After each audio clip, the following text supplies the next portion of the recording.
Hi, ഇന്ന് നമുക്ക് ചെറുപയറൊക്കെ ഉപയോഗിച്ചിട്ട് നമുക്ക് നല്ല ഒരു കിണ്ണത്തപ്പം ഉണ്ടാക്കാം. ആവിയിലാണ് നമ്മൾ ഈ കിണ്ണത്തപ്പം വേവിച്ചെടുക്കുന്നത്. അതേപോലെ തന്നെ നല്ല സോഫ്റ്റായിട്ട് കിട്ടുന്ന ഒരു അടിപൊളി കിണ്ണത്തപ്പമാണ് കേട്ടോ ഇത്. അപ്പോൾ നമുക്ക് ഈ കിണ്ണത്തപ്പം എങ്ങനെ ഉണ്ടാക്കണേ നോക്കാം. അപ്പോൾ അതിന് വേണ്ടിയിട്ട് കുതിർത്ത് വെച്ചിട്ടുള്ള ചെറുപയർ ഒരു അര കപ്പോളം എടുക്കണം കേട്ടോ. അപ്പോൾ ഇത് നമ്മൾ തലേ ദിവസം തന്നെ കുതിർത്ത് വെക്കുക, അല്ലെങ്കിൽ ഒരു 7-8 മണിക്കൂറൊക്കെ കുതിർത്ത് വെച്ചാലും മതി കേട്ടോ. ഇത് നമ്മൾ കുതിർത്തതിന് ശേഷമാണ് ഈ അര കപ്പുള്ളത്.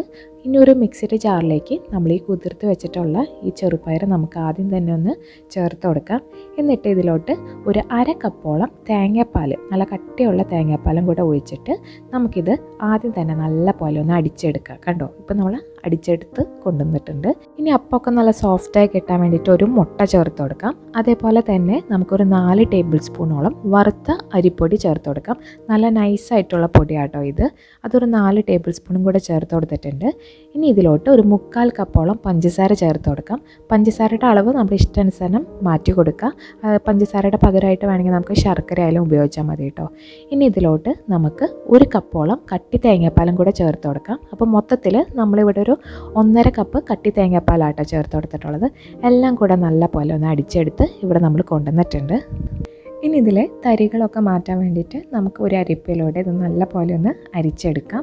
അപ്പോൾ നല്ല സോഫ്റ്റായി കിട്ടാൻ വേണ്ടിയിട്ടാണ് കേട്ടോ നമ്മളിതൊക്കെ ചെയ്ത് കൊടുക്കുന്നത്.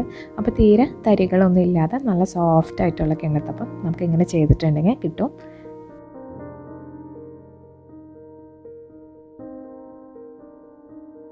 ഇപ്പോൾ നമ്മളെല്ലാം നല്ലപോലെ അരിച്ചെടുത്ത് കൊണ്ടുവന്നിട്ടുണ്ട്. ഇനി നമുക്കിതിലോട്ട് കുറച്ച് സാധനങ്ങളും കൂടെ ചേർക്കാനുണ്ട്. നല്ല ജീരകത്തിൻ്റെ പൊടി ഒരു നുള്ള്, അതായത് ഒരു 1/4 ടീസ്പൂണിൽ താഴെ നമുക്ക് ചേർത്ത് കൊടുക്കാം.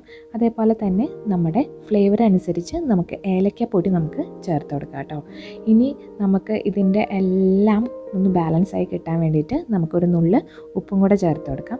എന്നിട്ട് എല്ലാം കൂടെ നല്ല പോലെ ഒന്ന് മിക്സ് ചെയ്തെടുത്ത് കൊണ്ടുവരാം. അപ്പോൾ ജീരകപ്പൊടി നമ്മളിപ്പോൾ കുറച്ച് ചേർത്തിട്ടുള്ളൂ. അവസാനം നമ്മൾ കുറച്ച് നല്ല ജീരകം ചേർക്കുന്നുണ്ട്. അതുകൊണ്ടാണ് നമ്മളിപ്പോൾ കുറച്ച് ഇപ്പോൾ ചേർത്ത് കൊടുത്തിട്ടുള്ളത് കേട്ടോ. ഇനി ഇതിലോട്ട് ഒരു 2-3 ടീസ്പൂണോളം നമുക്ക് നെയ്യ് ചേർത്ത് കൊടുക്കാം. അപ്പോൾ നെയ്യും കൂടെ ചേർത്തിട്ടുണ്ടെങ്കിൽ ഈ പലഹാരത്തിന് നല്ല ഒരു ടേസ്റ്റ് ആയിരിക്കും ഉണ്ടാവുക. അത് ആവശ്യമുണ്ടെങ്കിൽ മാത്രം ചേർത്ത് കൊടുത്താൽ മതി കേട്ടോ. എന്നിട്ട് നമുക്ക് എല്ലാം കൂടെ നല്ല പോലെ ഒന്ന് മിക്സ് ചെയ്തെടുത്ത് കൊണ്ടുവരാം. അപ്പോൾ ഇതിൻ്റെ ഒരു കൺസിസ്റ്റൻസി എന്ന് പറഞ്ഞാൽ അത്യാവശ്യം നല്ല ലൂസ് കൺസിസ്റ്റൻസിയാണ്. കണ്ടോ, ഇതേപോലെയാണ് ഇരിക്കുക. പക്ഷെ നമ്മൾ ആവിയിൽ കയറ്റി എടുക്കുമ്പോൾ ഇത് നല്ല സെറ്റായി കിട്ടുകയും ചെയ്യും. ഓക്കെ, ഇനി സമയമുണ്ടെങ്കിൽ നമുക്ക് 1 മണിക്കൂർ നേരം ഇതൊന്ന് മൂടി വെച്ചിട്ട് മാറ്റി വയ്ക്കാം കേട്ടോ. ഞാനിവിടെ ഒരു 1 മണിക്കൂറോളം മാറ്റി വെച്ചിട്ടുണ്ടായിരുന്നു. അതിന് ശേഷം നല്ല പോലെ ഒന്ന് ഇളക്കിയെടുക്കുക. അങ്ങനെ നമ്മുടെ ബാറ്റർ ഇവിടെ റെഡി ആയിട്ട് കിട്ടിയിട്ടുണ്ട്. അപ്പോൾ ടൈം ഉണ്ടെങ്കിൽ മാത്രം അതേപോലെ റെസ്റ്റ് ചെയ്യാൻ വെച്ചാൽ മതി കേട്ടോ. ഇനി നമുക്ക് ഏത് പാത്രത്തിലാണോ ഇത് ഒഴിക്കാനുള്ളത് ഒരു പാത്രം എടുക്കുക. അതിൽ നല്ല പോലെ നെയ്യ് പുരട്ടിയിട്ട് എടുക്കുക. അപ്പോൾ ഞാനിവിടെ കുറച്ച് മുമ്പേ നെയ്യ് പുരട്ടിയതാണ്. നല്ല തണുപ്പ് കാരണം ഇതിങ്ങനെ കട്ട പിടിച്ചിരിക്കുന്നതാണ് കേട്ടോ.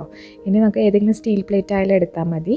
അതിലോട്ട് നമുക്ക് ഓരോ തവിയായിട്ട് ഒഴിച്ചു കൊടുക്കുക. അപ്പോൾ നല്ല പോലെ ഇളക്കിയിട്ട് വേണം നമ്മളിതൊന്ന് ഒഴിച്ചു കൊടുക്കാൻ വേണ്ടിയിട്ട് കേട്ടോ. അപ്പോൾ നമ്മളിത് ഒത്തിരി കട്ടിയിൽ പാടില്ല ഈ കിണ്ണത്തപ്പം എടുക്കാൻ വേണ്ടിയിട്ട്. അതായത് ഇത്തിരി കട്ടി കുറഞ്ഞിട്ട് വേണം നമ്മളിതൊന്ന് ആവിയിൽ കയറ്റി എടുക്കാൻ വേണ്ടിയിട്ട് കേട്ടോ. അതായിരിക്കും കുറച്ചുകൂടെ നല്ല ടേസ്റ്റായിട്ട് ഉണ്ടാവുക.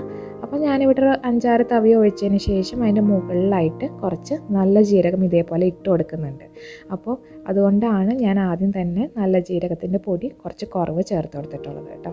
അപ്പോൾ ഞാൻ ഇവിടെ ഒരു വലിയ പാത്രം വെച്ചിട്ടുണ്ട്. അതിൻ്റെ ഇടയിൽ ഒരു ഇതേപോലെ ഒരു സ്റ്റീലിൻ്റെ കൊങ്ങ് ബോൾ പിടിച്ചിട്ട് അതിൻ്റെ മുകളിലായിട്ടാണ് നമ്മൾ ഈ പാത്രം ഇറക്കി വെക്കുന്നത്. ഇഡ്ഡലി തട്ടൊക്കെ ഉണ്ടെങ്കിൽ അതിലായാലും വെച്ചെടുത്താൽ മതി. ഏതെങ്കിലും ഒരു സ്റ്റീമർ എടുത്തിട്ട് നമുക്ക് വെച്ച് കൊടുക്കാം. എന്നിട്ട് നമുക്ക് മൂടി വെച്ചതിന് ശേഷം ഒരു 10 മിനിറ്റോളം മാക്സിമം മതി കേട്ടോ.